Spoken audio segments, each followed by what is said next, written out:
Hello and welcome to Inclusion Workshop. We are now going a little bit into detail. How can we communicate with social media? What is social media and what is the big shift in communication?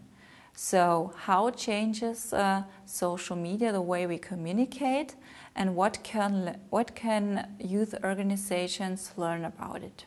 In the end, the goal is that youth organizations know that they have to speak with an authentic and human voice and have a well-prepared plan for their postings and know which channels they can use and how they can connect these channels together. Society is it couldn't exist if we don't communicate. If there was no communication, there would be no society. Let's start from the beginning. Once upon a time, we have cavemen that tell stories to each other in a very primitive language. And after someone said, why don't we try to write something and make some hieroglyphics or things like that? And they start writing stories or drawing them. Then they say, well, I have this thing, it's pretty nice, I will call it like printer. And why don't we print the books instead of writing them? And so we were evolving communication. 20th century, we have a technological evolution in communication, never as in that century. But it was a very special communication, because that kind of communication of a society is also a good way to know how that society works. So, we can say that the 20th century was a very top-down century, very vertical. We saw it in communication, but also in politics, economics, in everything, especially the first part. And so what happens? That we have radio, we have TV, we have films, we have. Then we arrived also to internet, but it was also always top-down. I talk, you hear, you can answer, because the media doesn't permit that. It's not what you can answer to TV. You can see TV, but you cannot say, hey TV, I don't want that. You can change channel. That's all. Everyone said, well, it's top down, we speak, you hear, and it was pretty simple for who want to do business to get rich. You go to a bank, you say, hey, give me some money, you get a printing agency, and you did a TV spot, you send it in prime time, you go billboards everywhere, you occupy spaces, and more space you occupy, more you sell. Industrial economy. Very simple. But suddenly this is starting not to work so much. Why? Because everyone is doing it.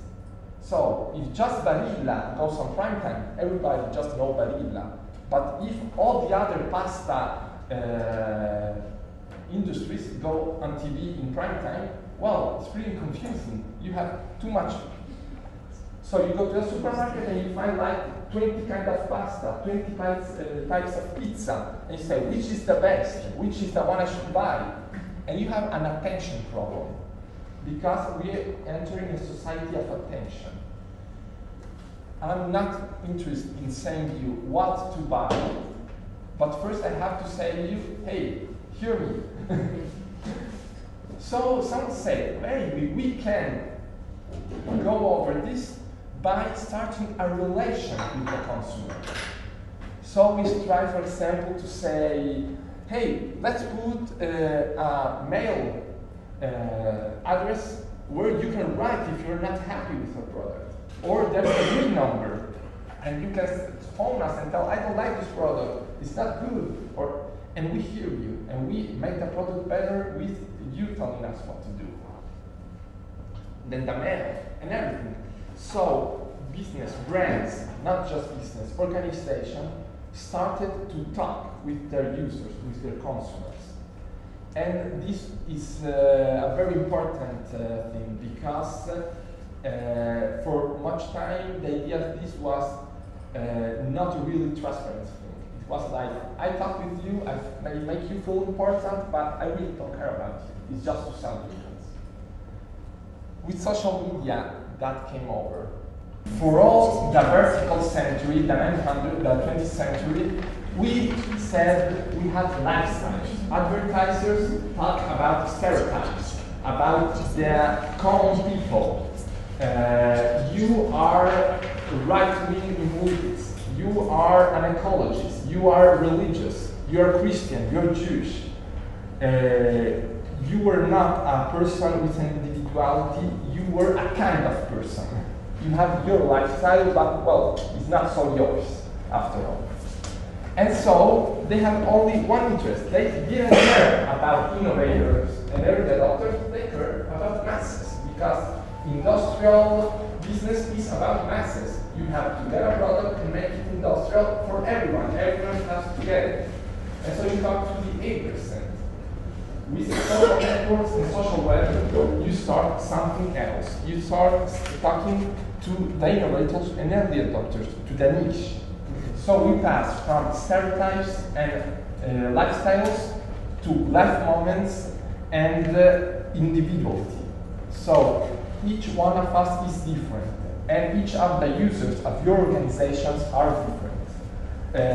Not all volunteers want the same thing or have the same needs. Not all the stakeholders want the same thing. Not just because he's a press or a journalist, he will want to know everything about it in the same way than the others.